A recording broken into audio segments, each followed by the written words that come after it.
এখন আমের সময় আম খেতে ভালোবাসে না এমন মানুষ খুঁজে পাওয়া মুশকিল। তাই আমি আম দিয়ে আজকে বানিয়েছি আম দুধ কাস্টার্ড সেমাই। গরমের দিনে এক টুকরো শান্তি, বানানো একেবারে সহজ, ঝটপট বানিয়ে সবাইকে চমকে দাও। দুটো পাকা টুসটুসে লাল আম আমি নিয়েছি, যেটা গন্ধটা খুব ভালো। এবার আমটাকে ভালো করে কেটে নিলাম। নেওয়ার পরে এটাকে মিক্সিং জারে দিয়ে একদম একটা মিহি পেস্ট করে নিয়ে আমি পাশে রেখে দিলাম। ততক্ষণে ফ্রাইং প্যানটা গরম হয়ে গেল। এবার সেই পিউরিটা আর 2 চামচ চিনি দিয়ে এটাকে জাল করলাম। 2 থেকে 3 মিনিট জাল করলে দেখবে এটা ঘন হয়ে গেছে। তারপরে এটাকে নামিয়ে আমি পাশে রেখে দেবো। তারপরে আবার সেই ফ্রাইং প্যানটা ভালো করে ধুয়ে আবার বসিয়ে দিলাম। 1 চামচ ঘি দিয়ে দিলাম। এবার আমি এখানে 1 প্যাকেট সেমাই ব্যবহার করেছি। আমি একটু মোটা সেমাইটা ব্যবহার করেছি, তোমরা চাইলে একটু সরুটাও করতে পারো।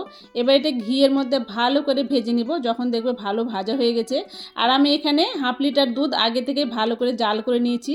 দুধটা আমি এর মধ্যে দিয়ে ভালো করে মিশিয়ে নেব আর জাল করতে থাকবো 2 থেকে 3 মিনিট। যখন দেখবে ঘন হয়ে আসবে তখন আমি দিয়ে দেবো স্বাদ মতো চিনি।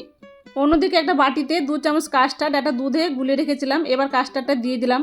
ভালো করে নাড়তে থাকবো যতক্ষণ না ঘন হয়ে আসবে, আর যেন দলা পেকে না যায়, এই জন্য এটাকে আমি কন্টিনিউ নাড়তে থাকবো।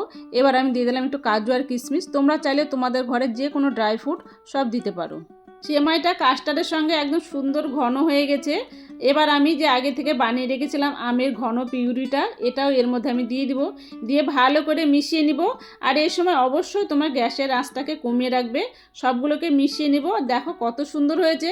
সত্যি বলতে এই রেসিপিটা এত ভালো হয়, তোমরা বানিয়ে দেখতে পারো, খেতে খুব ভালো হয়। সব শেষে স্লাইস করে রাখা আমগুলো আমি দিয়ে দিলাম, কারণ যখন খাবে মুখে পড়বে, খেতে কিন্তু খুব ভালো লাগে। এবার আমি এটাকে ঠান্ডা করতে দিব। ঠান্ডা হয়ে গেলে এটাকে আমি পরিবেশন করব। 1 বাটি শান্তি। তৈরি হয়ে গেল আমার দুর্দান্ত স্বাদের সেমাই কাস্টার্ড ম্যাঙ্গো ডেজার্ট। একদিন অবশ্যই তোমার জন্য বা তোমার প্রিয়জনের জন্য বানিয়ে দেখো। তা না হলে মিষ্টি বিকেলে 1 কাপ চায়ের গল্পের জন্য এই ডেজার্টটা একদিন অবশ্যই তোমরা বাড়িতে বানাবে।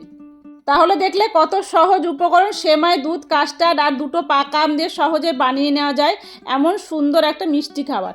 এখন তোমাদের পালা, একদিন অবশ্যই বাড়িতে রেসিপিটা ট্রাই করে দেখো, আর কেমন লাগলো সেটা আমাকে জানাবে অবশ্যই। তোমাদের রান্নার গল্প, তোমাদের অভিজ্ঞতা আমি শুনতে চাই। যারা ফেসবুক থেকে দেখছো তারা আমার পেজটাকে ফলো করবে, আর যারা ইউটিউব থেকে দেখছো তারা আমার চ্যানেলটাকে সাবস্ক্রাইব করে পাশে থাকা বেল আইকনটি বাজিয়ে দিও, যাতে নতুন রেসিপি সবার আগে তোমার কাছে পৌঁছায়।